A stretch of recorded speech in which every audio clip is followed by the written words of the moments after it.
మనతో పాటు ఈ బ్రిడ్జ్‌కి సంబంధించినటువంటి ఇంజినీర్ రాధాకృష్ణ సార్ ఉన్నారు. సార్, ఈ ఈ బ్రిడ్జ్ నిర్మాణం ట్రాక్ మీద కాకుండా ఇక్కడ నిర్మించేందుకు గల కారణం ఏంటి సార్? ఏంటంటే రెగ్యులర్ హైవే రూట్ ఇది, మామూలుగా railway route, Chennai to Delhi route. ఇక్కడ ఏ ట్రైన్ ఆపలేము మనం.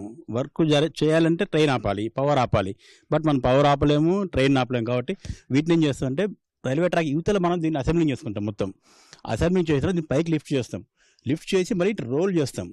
ఇక్కడ నుంచి యాక్చువల్లీ ఇది పెట్టాల్సింది ఎక్కడంటే ఇక్కడ కాదు. యాక్చువల్గా ఇప్పుడు ఇక్కడ తయారు చేస్తున్నాం మనము, అక్కడ పెట్టాలి, ట్రాక్ మీద పెట్టాలి. అంటే నియర్లీ అబౌట్ మనకి దీన్ని లిఫ్ట్ చేసి ఇటు స్లైడ్ చేసి అటు రోల్ చేసి అక్కడ పెడతాం అనమాట. మనకు ఒక 5 times వాళ్ళు పర్మిషన్ ఇస్తారు రైల్వే వాళ్ళు. ఏమని, ఒక 5 times మేము పవర్ బంద్ చేసుకుంటాము, అప్పుడు ఆ టైంలో మీరు వర్క్ చేయండి. మనకు ఆ టైం రావాలి, ఆ ట్రైన్ ఆపేయాలి ఒక అరగంట సేపు, అప్పుడు దీన్ని ఇమీడియట్లీ షిఫ్ట్ చేశారు అక్కడికి. అదండి. ఏంటంటే మామూలుగా స్లాబ్ అనుకోండి, పిల్లర్లో అవి పెట్టేసి స్లాబ్ వేసుకోవచ్చు.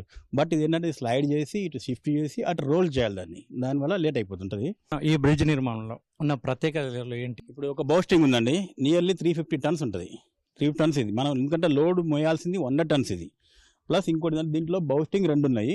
2 పిఎస్సి గడర్స్ ఉన్నాయి. పిఎస్సి అంటే ప్రీస్ట్రెస్ కాంక్రీట్. ఇటు లాస్ట్ పిఎస్సి గడర్స్. ఇటు మధ్యలో 2 స్పాన్స్ ఏంటంటే ఓన్లీ బౌస్టింగ్ గడర్స్. ఆ బౌస్టింగ్ గడర్స్ ఇప్పుడు ఇది ఏంటంటే 2 tracks కవర్ చేసుకుంటుంది. అవతల 2 tracks అంటే ఫ్యూచర్ కోసం, ఫ్యూచర్లో రైల్వే వాళ్ళకు మళ్ళీ ఇబ్బంది కావద్దని ఇప్పుడే కట్టేస్తున్నాం మనం. ఎందుకంటే ఎన్హెచ్ఐ ఒకసారి కట్టిన తర్వాత మళ్ళీ దాన్ని కట్ చేయడం అనేది ఇంపాసిబుల్ అండి. అట్లా ఇటు 2 ఉంటాయి, ఇటు 2 ఉంటాయి. ఇప్పుడు దీని స్పాన్ ఈచ్ 52 meters అండి.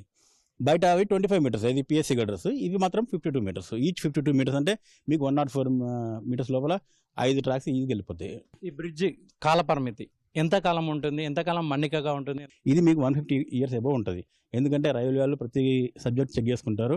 ప్లస్ దీని మీద కోటింగ్ వస్తుంది, ఏది జింక్ ఆక్సైడ్ కోటింగ్ అంటాం. అది వచ్చిన తర్వాతనే మొత్తం అన్నీ అయిపోయిన తర్వాత అప్పుడు ఇచ్చాకనే అప్పుడు మేము స్లాబ్ వేయగలుగుతాం వీటి మీద. అప్పటి వరకు మేము కూడా వీటిని ముట్టుకోవడానికి